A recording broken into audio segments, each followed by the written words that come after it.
नमस्कार, आप देख रहे हैं 4 PM गुजरात और मैं हूं आपके साथ तान्या।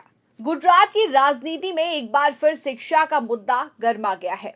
केंद्रीय जल शक्ति मंत्री और बीजेपी के वरिष्ठ नेता CR पाटिल ने हाल ही में सूरत में एक कार्यक्रम में सरकारी स्कूलों की तारीफ करते हुए दावा किया कि शहर के कई सरकारी स्कूल देश के सबसे अच्छे स्कूलों में शामिल हैं। उन्होंने कहा कि सूरत नगर निगम के स्कूलों में निजी स्कूलों से भी बेहतर सुविधाएं मिल रही हैं और यहां पढ़ने वाले बच्चों को अच्छी शिक्षा दी जा रही है। लेकिन CR पाटिल के इस बयान पर आम आदमी पार्टी के विधायक और वरिष्ठ नेता गोपाल इटालिया ने तीखा जवाब दिया। गोपाल इटालिया ने कहा कि अगर सूरत में सचमुच 50 ऐसे सरकारी स्कूल हैं जिन्हें देश के सबसे अच्छे स्कूलों में माना जाता है, तो CR पाटिल को भी उन्हीं स्कूलों की पूरी सूची सार्वजनिक करनी चाहिए। और उन्होंने कहा कि सिर्फ बयान देने से काम नहीं चलेगा, जनता को सच्चाई पता होनी चाहिए। गोपाल इटालिया ने प्रेस कॉन्फ्रेंस में कहा कि CR पाटिल बार बार सूरत के सरकारी स्कूलों की तारीफ करते हैं और उन्हें देश के बेहतर स्कूल बताते हैं। अगर ऐसा है तो 50 स्कूलों की सूची सार्वजनिक कीजिए, स्कूलों के नाम, पते और वहां मिलने वाली सुविधाओं की जानकारी दीजिए। जनता खुद जाकर स्कूलों की स्थिति देखेगी। इसके साथ ही उन्होंने कहा कि अगर सूची जारी नहीं की जाती तो विपक्ष इसे सिर्फ चुनावी बयान बताएगा। गोपाल इटालिया ने गुजरात की शिक्षा व्यवस्था पर भी सवाल उठाए। उन्होंने कहा कि गुजरात में निजी स्कूलों की फीस लगातार बढ़ रही है। आम आदमी अपने बच्चों को अच्छी शिक्षा दिलाने के लिए आर्थिक दबाव झेल रहा है। कई माता पिता अपनी जमा पूंजी बच्चों की पढ़ाई पर खर्च कर देते हैं। इसके बावजूद कई परिवार अच्छे निजी स्कूलों की फीस नहीं भर पाते। गोपाल इटालिया ने दिल्ली और पंजाब के शिक्षा मॉडल का भी जिक्र किया। उन्होंने कहा कि अरविंद केजरीवाल के नेतृत्व में दिल्ली में सरकारी स्कूलों की स्थिति सुधारने के लिए बड़े स्तर पर काम किया गया। स्कूलों में नई इमारतें, स्मार्ट क्लासरूम और बेहतर सुविधाएं दी गई। शिक्षकों को ट्रेनिंग पर भी ध्यान दिया गया और उन्होंने दावा किया कि पंजाब में भी सरकारी स्कूलों को बेहतर बनाने के लिए इसी तरह काम किया गया और वहां के स्कूलों ने राष्ट्रीय स्तर पर अच्छा प्रदर्शन किया। गोपाल इटालिया का आरोप है कि गुजरात में शिक्षा को उतनी प्राथमिकता नहीं मिली जितनी मिलनी चाहिए थी। इसके साथ ही उन्होंने सवाल उठाया कि सूरत जैसे बड़े शहर में जहां उद्योग और व्यापार तेजी से बढ़ रहा है, वहां सरकारी स्कूलों की स्थिति पर और ज्यादा ध्यान क्यों नहीं दिया जा रहा।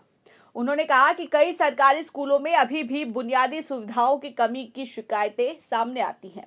कहीं साफ सफाई की समस्या है, कहीं पीने के पानी की दिक्कत है और कहीं शिक्षकों की कमी का मुद्दा उठता है। ऐसे में सिर्फ बड़े बड़े दावे करने से शिक्षा व्यवस्था की समस्याएं खत्म नहीं होंगी। वहीं बीजेपी का कहना है कि गुजरात सरकार शिक्षा के क्षेत्र में लगातार काम कर रही है। सरकारी स्कूलों में स्मार्ट क्लासरूम, डिजिटल शिक्षा और नई इमारतों जैसी सुविधाएं विकसित की जा रही है। सूरत में भी सरकारी शिक्षा को मजबूत करने के लिए कई योजनाओं पर काम हुआ है। बीजेपी की ओर से यह भी कहा जाता है कि कई सरकारी स्कूलों के बोर्ड परीक्षा के नतीजे अच्छे रहे हैं और शिक्षकों की मेहनत से बच्चों के प्रदर्शन में सुधार हुआ है। हालांकि विपक्ष का आरोप है कि इन प्रयासों के बावजूद जमीनी स्तर पर अभी काफी सुधार की जरूरत है, तो खास तौर पर निजी स्कूलों की बढ़ती फीस और सरकारी स्कूलों की गुणवत्ता को लेकर लगातार सवाल उठ रहे हैं। वहीं कई माता पिता का कहना है कि स्कूल फीस के अलावा किताबें, यूनिफॉर्म और दूसरी चीजों का खर्च भी लगातार बढ़ रहा है। इससे मध्यम वर्ग और गरीब परिवारों पर आर्थिक बोझ बढ़ता है। गोपाल इटालिया ने कहा कि अगर सरकारी स्कूल वास्तव में इतने अच्छे हैं तो ज्यादा से ज्यादा माता पिता अपने बच्चों को सरकारी स्कूलों में भेजना चाहेंगे। उन्होंने सवाल किया कि अगर सरकारी स्कूलों में इतनी बेहतर सुविधाएं हैं तो निजी स्कूलों की ओर जाने वाले बच्चों की संख्या इतनी ज्यादा क्यों है।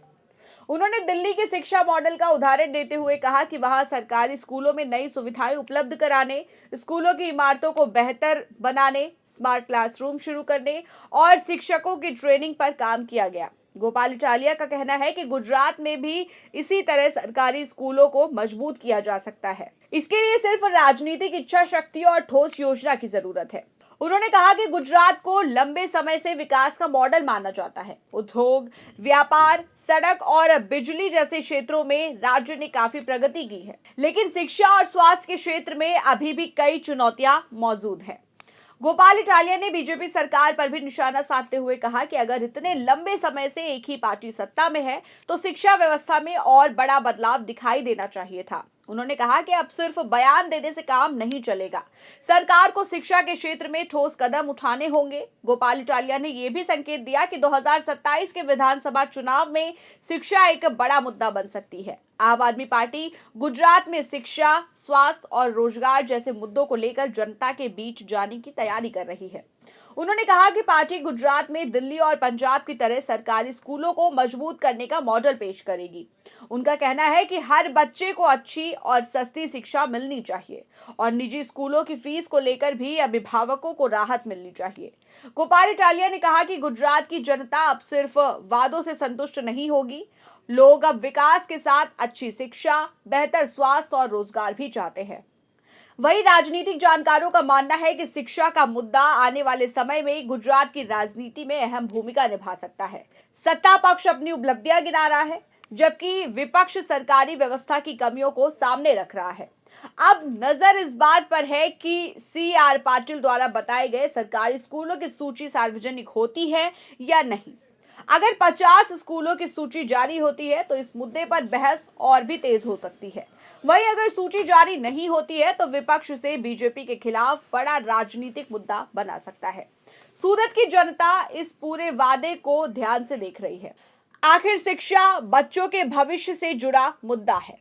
गोपाल इटालिया ने कहा कि आम आदमी पार्टी की सरकार की आलोचना नहीं कर रही, बल्कि शिक्षा व्यवस्था में सुधार का अपना मॉडल भी जनता के सामने रख रही है।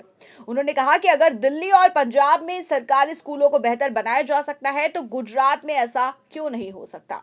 अब देखना यह होगा कि आने वाले समय में बीजेपी और आम आदमी पार्टी के बीच शिक्षा के मुद्दे पर बहस किस दिशा में जाती है। 2027 के विधानसभा चुनाव से पहले शिक्षा, स्वास्थ्य और रोजगार जैसे मुद्दे गुजरात की राजनीति में कितने बड़े बनते हैं, ये आने वाला समय बताएगा। फिलहाल CR पाटिल के सरकारी स्कूलों को लेकर दिए गए बयान और गोपाल इटालिया की 50 स्कूलों की सूची जारी करने की चुनौती ने गुजरात की राजनीति में शिक्षा के मुद्दे को एक बार फिर चर्चा के केंद्र में ला दिया है।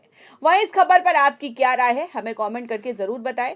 फिलहाल इस खबर में इतना ही। ऐसी ही तमाम बड़ी और राजनीतिक खबरों के लिए बने रहिए और देखते रहिए 4 PM गुजरात।